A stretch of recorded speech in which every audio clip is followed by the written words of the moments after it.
Broadway ਤੁਹਾਡੇ ਵਿਦੇਸ਼ ਜਾਣ ਦੇ ਸੁਪਨਿਆਂ ਨੂੰ ਦੇਵੇਗਾ हकीकत दी उड़ान। नमस्कार दोस्तों, मैं अमर शहीद ब्रॉडवे इमिग्रेशन सर्विसेज से यूके को लेके बहुत बड़ा अलर्ट, बहुत बड़ी खबर का अपडेट आपको देने वाला हूं। यूके आने वाले समय में अब वो यूके नहीं रहेगा जो अभी तक है। जी हाँ, यूके ने यूनिवर्सिटीज को कैटेगराइज करना शुरू कर दिया है। 3 कैटेगरीज यूके ने बनाई, जिसके बारे में उन्होंने आज से 3 महीने पहले अपडेट किया था।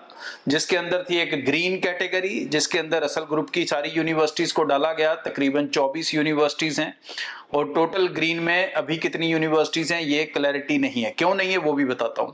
दूसरी कैटेगरी बनाई उन्होंने एम्बर। एम्बर मतलब वो यूनिवर्सिटीज जिनके कंप्लायंस सही से नहीं चल रहे। और तीसरी उन्होंने बनाई है रेड, मतलब जो यूनिवर्सिटी का कंप्लायंस बिल्कुल खराब है।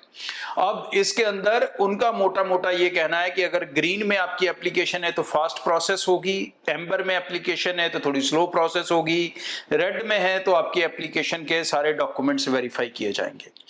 अब ये चीज उन्होंने कहा कि ये जो लिस्ट है इसको हम पब्लिक करेंगे अगले साल समर के अंदर, मतलब कहीं ना कहीं अगले साल मई जून के अंदर वो लिस्ट देंगे, जिससे बच्चों को हमें सबको पता लग सकेगा कौन सी यूनिवर्सिटी ग्रीन लिस्ट में है, कौन सी एम्बर लिस्ट में है, कौन सी रेड लिस्ट में है।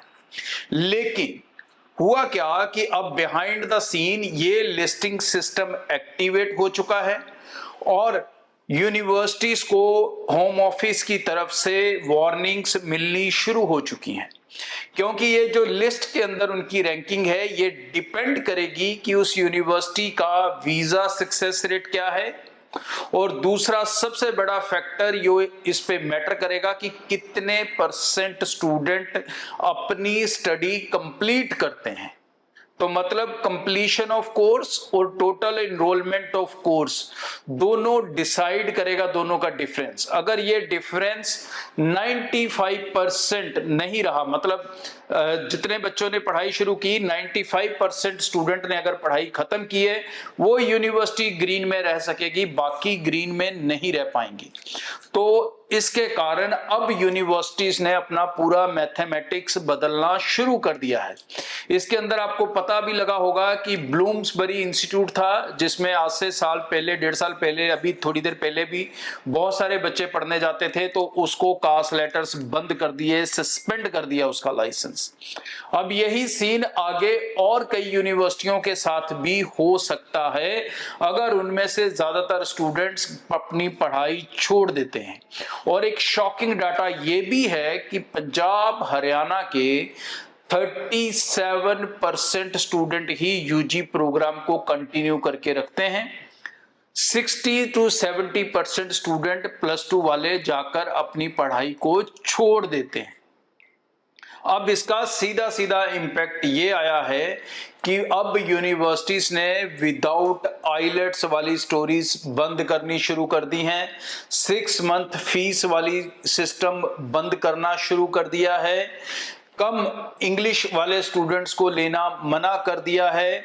इवन कई यूनिवर्सिटीज ने तो अपने कास्ट लेटर विड्रॉ कर लिए बच्चों की जिनकी फाइल अभी एम्बेसी में नहीं लगी थी। तो आने वाले दिनों में अब यूके यूनिवर्सिटीज का एडमिशन पैटर्न पूरी तरह बदल जाएगा रेवोल्यूशनरी लेवल के ऊपर। इसका कुछ इफेक्ट सितंबर पे भी आ रहा है और आगे जाके इसका इंपैक्ट जनवरी इनटेक में बड़े लेवल पे देखने को मिलेगा। अब इस चीज को ध्यान से समझ लें कि ये जो इंपैक्ट अभी आ रहा है ये बड़ा कईयों को नहीं दिख रहा, क्योंकि वीजा सक्सेस रेट में डिफरेंस नहीं आ रहा। डिफरेंस और प्रॉब्लम बच्चों को आएगी एडमिशन के अंदर, कास्ट लेटर लेने के अंदर, ऑफर लेटर लेने के अंदर, इंटरव्यू क्लियर करने के अंदर। ठीक है, तो ये प्रॉब्लम्स आपको बढ़ेगी। वीजा सक्सेस रेट तो भाई 100% बना रहेगा जिस इंस्टीट्यूट में आप जाओगे, क्योंकि जब ये लिस्टिंग सामने आ जाएगी तो कोई भी कंसल्टेंट आपको एम्बर या रेड लिस्ट यूनिवर्सिटी में नहीं डालेगा, क्योंकि डालने का मतलब वीजा रिस्क पे है।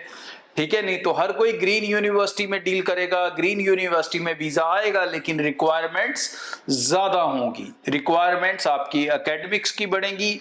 और सेकेंडली ग्रीन लिस्ट जो मैंने अभी देखी रसल ग्रुप की 24 यूनिवर्सिटीज, वो सारी 24 यूनिवर्सिटीज वो हैं जिनमें फीस बहुत ज्यादा है, मतलब उनकी एवरेज फीस भी 15,000 से लेके 20,000 के बीच है कम से कम।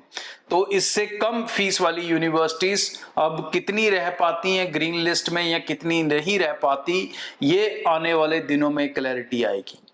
तो ये सितंबर इनटेक बहुत क्रूशियल है उन बच्चों के लिए जो विदाउट आइलेट्स जाने की सोच रहे थे, जो बच्चे ज्यादा गैप के साथ जाने की सोच रहे थे।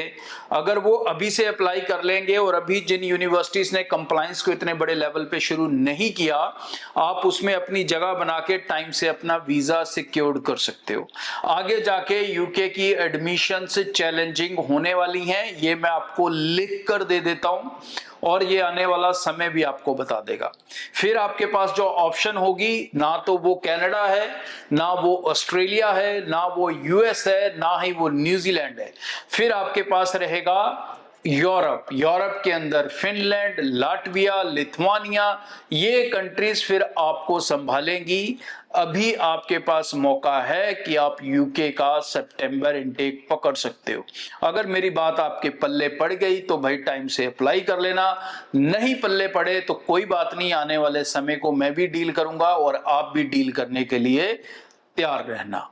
Thank you. ब्रॉडवे ਤੁਹਾਡੇ ਵਿਦੇਸ਼ ਜਾਣ ਦੇ ਸੁਪਨਿਆਂ ਨੂੰ ਦੇਵੇਗਾ ਹਕੀਕਤ ਦੀ ਉਡਾਨ।